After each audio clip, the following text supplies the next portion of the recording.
Break के बाद एक बार फिर से आप सभी का सी न्यूज भारत में स्वागत है। विदिशा जिले के गंज बासौदा से एक बड़ी खबर सामने आ रही है, जहां आबकारी नियमों के उल्लंघन के आरोपों ने प्रशासनिक व्यवस्था पर सवाल खड़े कर दिए हैं। स्थानीय लोगों का दावा है कि निर्धारित समय सीमा के बाद भी कई शराब दुकानें देर रात तक संचालित हो रही हैं। गंज बासौदा में शराब दुकानों के संचालन को लेकर नागरिकों ने गंभीर शिकायतें उठाई हैं। लोगों का आरोप है कि शासन द्वारा तय समय सीमा के बावजूद कुछ स्थानों पर देर रात तक शराब की बिक्री जारी रहती है। स्थानीय नागरिकों के अनुसार रात 11 बजे के बाद भी कुछ दुकानों के शटर आंशिक रूप से खुले रहते हैं और पीछे के रास्तों से बिक्री किए जाने की बात सामने आ रही है। उनका कहना है कि इससे क्षेत्र में अव्यवस्था और असामाजिक गतिविधियों की आशंका बढ़ रही है। स्थानीय स्तर पर यह भी आरोप लगाए गए हैं कि आबकारी कार्यालय में आसपास स्थित एक शराब दुकान में भी लंबे समय तक बिक्री जारी रहती है। हालांकि इन आरोपों की आधिकारिक पुष्टि नहीं हुई है। नागरिकों का कहना है कि यदि विभाग समय सीमा और नियमों का सख्ती से पालन सुनिश्चित करे तो स्थिति में सुधार संभव है। अब सभी की निगाहें आबकारी विभाग की कार्यवाही पर टिकी हैं कि शिकायतों की जांच के बाद क्या कदम उठाए जाते हैं और नियमों के उल्लंघन की स्थिति में क्या कार्यवाही होती है। हमारे संज्ञान में हाल ही में ऐसा आया है, रात भर खुले होने का तो न्यूज़ नहीं आया कि पूरी रात खुली रहती है। हाँ, ऐसा है कि थोड़ा बहुत समय पूर्व के बाद खुली हुई की न्यूज़ आई है कि शटर से जैसे आगे पीछे से शराब का विक्रय होता है, तो उसमें हमारे द्वारा उसकी जांच की जाएगी और जो भी उसमें पाया जाएगा तो उसकी नियमानुसार कार्रवाई की जाएगी और समय पूर्व का प्रकरण कायम किया जाएगा। सर, कार्यवाही में क्या कुछ रहेगा सर?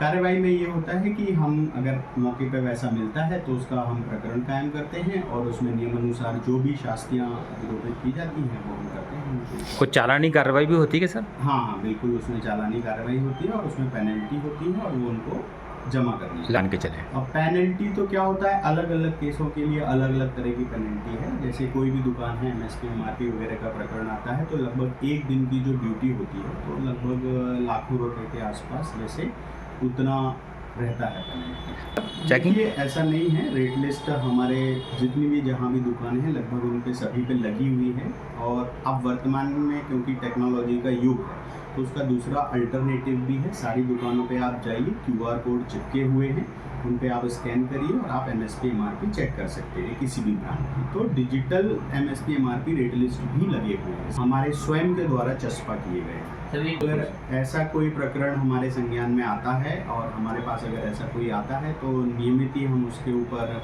नियमानुसार जो भी कार्रवाई है उस पर करेंगे और जो भी वाहन है, जो भी मुद्दे माल है वो जब्त किया जाएगा और जो भी व्यक्ति वहाँ मौके स्थल पर मिलेगा तो उसके खिलाफ जितना माल होगा उसके हिसाब से कार्रवाई की जाएगी। गंज बासौदा क्षेत्र करेंगे और क्या करना है?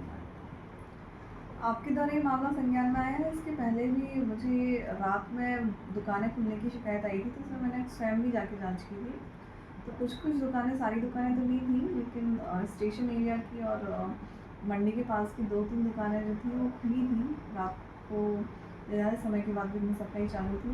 तो इस संबंध में हमने परिचालन प्रतिवेदन बना के हम उनको भेज देंगे तो कार्रवाई उन पर करा लेंगे। उसके अलावा जो आपकी बात है कि ग्रामीण एरिया में भी शराब सप्लाई हो रही है वाहन के माध्यम से, तो उस पर भी हम कार्रवाई करवाएंगे आबकारी विभाग के माध्यम से।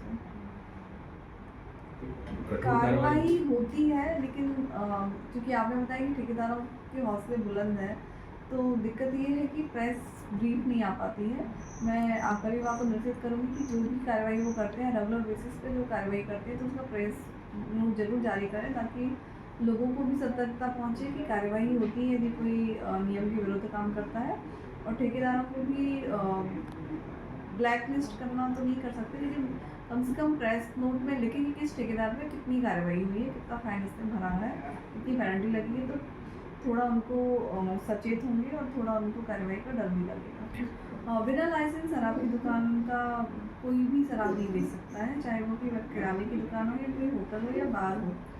बिना लाइसेंस के कोई भी दुकान यदि शराब कहीं बेची जाती है तो वो इलीगल ही है और अवैध शराब की श्रेणी में आएगी और कार्रवाई का हकदार रहेगी।